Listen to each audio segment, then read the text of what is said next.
Hello મિત્રો, તો અત્યારે વાગી ગયા સવારના 7 અને આપણે સવારમાં પૂર્ણ દશામાની આરતી કરશું. સવારના પૂર્ણની દશામાની આરતી કરશું હમણાં નીચે જઈને. એટલે મેં કીધું આ એક આખો બ્લોગ આરતીનો અને ચોપડી વાંચે એનો બ્લોગ બનાવીને ટૂંકમાં એક નાખવું સારું રહેશે. જો મમ્મીને જાડવા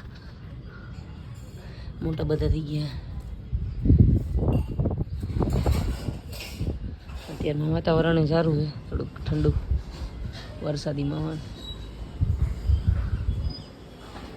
અને અમે ટાઈમ પર રસોડું અમારું અહીંયા ઉપર લઈ લીધું, કેમ કે ત્યાં નીચે રસોડું ને બધું ભેગું, એટલે અહીંયા પ્લેટફોર્મ ઉપર રાખી દીધું. અહીંયા અંદર આવું છે,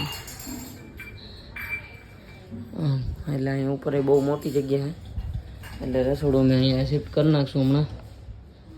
રસોડું હમણાં થોડીક વારમાં શિફ્ટ કરી નાખશું અહીંયા, કેમ કે ત્યાં હાણી મરાય નહીં. એટલે સારું, તો તમે મારો એ ચેનલ સબસ્ક્રાઈબ ના કરીએ તો સબસ્ક્રાઈબ કરજો અને શેર કરજો, લાઈક કરજો અને કમેન્ટ તો જરૂર કરજો.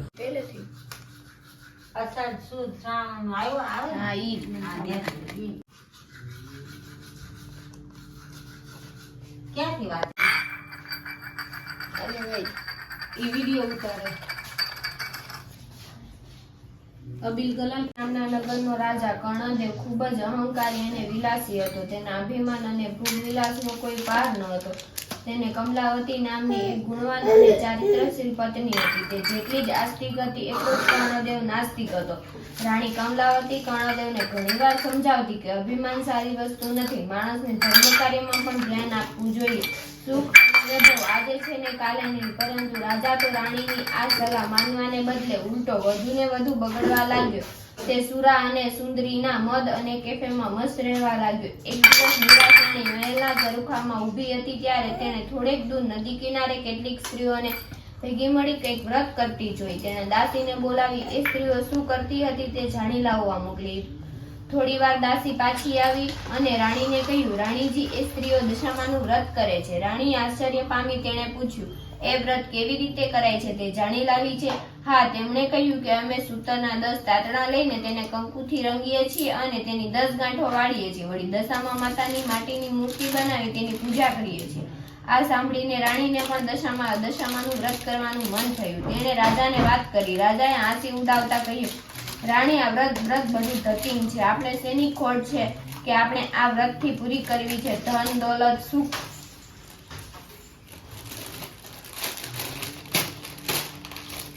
સુખ, સાહેબી, સતીથી બધું જ આપણી પાસે છે, તો પછી તારે આ કરવાની શી જરૂર છે? અને રાજાએ રાણીને દશામાનું વ્રત કરવાની સ્પષ્ટ ના પાડી દીધી. રાણી ઉદાસ થઈ ત્યાંથી જ જતી રહી. પરંતુ માતા દશામાં પોતાનું આવું ઘોર અપમાન થયેલું જોઈ ક્રોધિત થઈ ઉઠ્યા. તેમણે અભિમાની રાજાને પાઠ ભણાવવાનું નક્કી કર્યું. બીજા જ દિવસે સૂર્યોદય થતા જ પડોશી દેશનો રાજા લશ્કર લઈ કર્ણાવતી ઉપર ચડી આવ્યો. આ એકાએક આક્રમણથી કર્ણદેવ હેપતાઈ ગયો અને લડાઈમાં હારી ગયો. પડોશી રાજાએ તેનું રાજપાટ જીતવી લીધું. જીવ બચાવવા રાજા રાણીઓને 2 કુંવરોને લઈ નાસી છૂટ્યા. રસ્તામાં રાણીએ કહ્યું, તમે મને દશામાનું વ્રત કરવાનું મનાઈ કરેલી, એથી માતાજીનો ક્રોધ તમારા ઉપર ઉતર્યો છે. રાજા આ સાંભળીને રાણીને માળી. આમ ભૂખ, તરસ, થાક અને ત્રાસ વેઠતા વેઠતા રાજા રાણી અને 2 કુંવરો વાડીમાં પહોંચ્યા. ત્યાં થાક ઉતારવા બેઠા ત્યાં તો એકાએક વાડીના બધા ફૂલઝાડ કરમાઈ ગયા. રાજા રાણી અને બંને કુંવરો જોઈ ઈબક ખાઈ ગયા.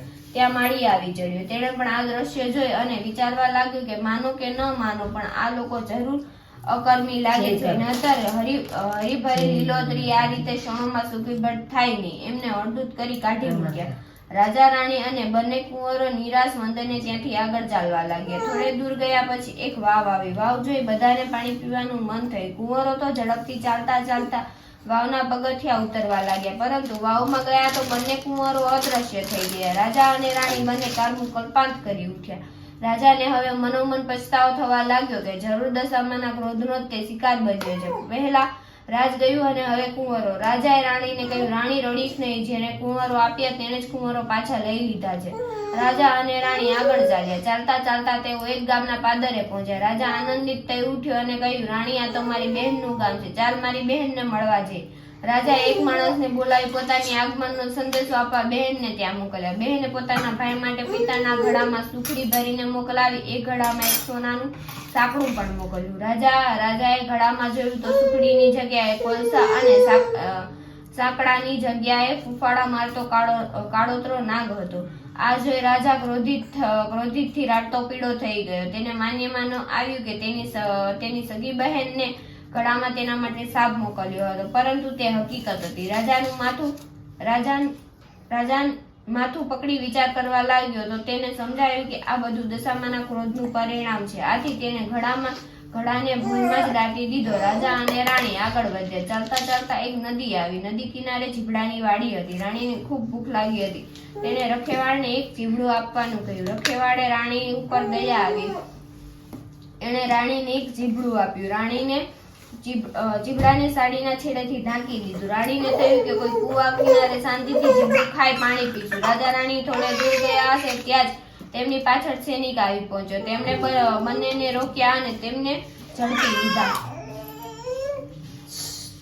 તેમણે રાણીના શેડામાં ઢાકેલું નાસી ગયેલા રાજકુંવરનું માથું સંતાડેલું મળ્યું. માં દશામાના ક્રોધના લીધે રખેવાળે આપેલું ચીબડું રાજકુંવરનું માથું બની ગયું હતું. સૈનિકો ક્રોધથી ભરાયા અને તેમને દોરડેથી બાંધી રાજાની સામે લઈ ગયા. રાજા પણ ગુસ્સો થઈ તેમને તાત્કાલિક જેલમાં પૂરી દેવાનો આદેશ કર્યો. જેલમાં બેઠા બેઠા રાજા રાણી આ ઘટના ઉપર શાંતિથી વિચારવા લાગ્યા. તેમને ખાતરી થઈ ગઈ કે જે કઈ બનાવો બની રહ્યા છે તે દશામાના ક્રોધના લીધે જ બની રહ્યા હતા. તેથી હવે એન કેન પ્રકારે દશામાના ક્રોધને તો શાંત પાડવાનો જ રહ્યો. આથી દશામાને રીઝવવા રાજા રાણી તેમની તપસ્યા શરૂ કરી. 10 દિવસ સુધી રાજા રાણી માના નામના જાપ કર્યા અને નકોરડા ઉપવાસ કરી માની માનસિક સેવા પૂજા કરી. પોતે કરેલી ભૂલોને ક્ષમા કરવા માની યાચના કરી. રાજા રાણીને હાર્દિક ભક્તિ જોઈને માં દશામાં તેમના ઉપર પ્રસન્ન થયા અને તેમને સ્વપ્નમાં દર્શન દીધા અને આશ્વાસન આપ્યું કે ચિંતા કરશો નહીં, સૌ સારાવાના થશે. બીજા દિવસે શત્રુ રાજાએ સ્વપ્નમાં આવી માં દશામાએ કહ્યું, હે રાજા, તે નિર્દોષ પતિ પત્નીને વગર વિચાર્યે જેલમાં પૂર્યા છે. તેથી કાલે સવારે તું એમને છોડી મૂકજે, નહીંતર તારો સર્વનાશ થશે. અને હા, તારા કુંવરો રિસાઈને જતા રહ્યા છે તે હજી જીવિત છે, તે સવારે ત્યાં આવી જશે. સવારે કુંવર શેમકુશળ પાછા આવી જતા શત્રુ રાજાએ રાજા રાણીને જેલમાંથી છોડી મૂક્યા. રાજા રાણી દશામાના માતાનો આભાર માનતા અને ગુણગાન ગાતા ત્યાંથી આગળ ચાલ્યા અને બહેનના ગામે આવી પહોંચ્યા. રાજાએ પેલા જમીનમાં દાટેલા ઘડો યાદ આવ્યો. તેણે જમીન ખોદી ઘડો બહાર કાઢ્યો અને અંદર જોયું તો તેમાં સુખડી અને સોનાનું સાંકળું હતું. બહેનને પણ ભાઈના આગમનની ખબર પડી તો ભાઈ ભાભીને લેવા સામે આવે. થોડે દિવસ પોતાને ત્યાં રાખી બહેને બંનેના આગતા સ્વાગત કર્યા.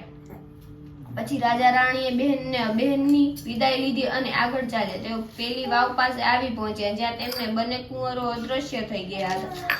વાવમાં ગયા તો એક ડોશીમાં તે બંને કુંવરોને લઈ તેમની રાહ જોતા ઊભા હતા. રાજાએ પૂછ્યું, આ કુંવરો ક્યાંથી મળ્યા? જવાબમાં દશામાતાએ તેમનું અસલ સ્વરૂપ પ્રકટ કર્યું અને રાજા રાણીને આશીર્વાદ આપતા કહ્યું, હે રાજન, તારી રાણીની ભક્તિથી હું પ્રસન્ન થઈ છું. તેની ધર્મ પરણિતા અત્યંત પ્રશંસનીય છે. તું પણ હવે તો સુધરી જ ગયો છે. જા, તને તારું જટવાઈ ગયેલું રાજ્ય પાછું મળશે. દશામાની કૃપાથી રાજા ગદગદ થઈ ગયો ને તેમના પગે પડી કહ્યું, માં, તમે તો દયાળુ છો. તમારી મહિમા પરંપાર છે. તમારી કસોટીમાંથી પાર ઉતરવું પામનાર માનવી માટે કઠિન છે. તેથી માં, સૌના ઉપર દયાની અમી દ્રષ્ટિ રાખજો. દશામાએ કહ્યું, હે રાજન, જે કોઈ દશામાનું વ્રત રાખશે તે મારી અમી દ્રષ્ટિને પાત્ર થશે. જે કંઈ પણ મારું અપમાન કરશે તે મારા ક્રોધનો ભોગ બનશે. અને દશામાં અદૃશ્ય થઈ ગયા. પછી રાજાએ પ્રજાનો સાથ લઈ શત્રુ રાજા સાથે લડાઈ કરી અને પોતાનું રાજ્ય પાછું મેળવ્યું. રાજાની નિષ્ઠાથી માં દશામાનું મંદિર બનાવ્યું અને પ્રજામાં તેમનો મહિમા વધાર્યો. માના પ્રતાપથી તેઓ સુખ શાંતિથી જીવન પસાર કરવા લાગ્યા. જય દશામાં જેવા રાજા રાણીને ફળ્યા તેવા સર્વને ફળજો. વર્ત કરનાર, વાર્તા લખનાર, વાર્તા વાંચનાર સર્વની દશા સુધારજો. સુખ, સંપત્તિ અને સતીથી આપજો. શ્રદ્ધા અને વિશ્વાસ અને નિષ્ઠા પ્રદાન કરજો. જય દશામાં.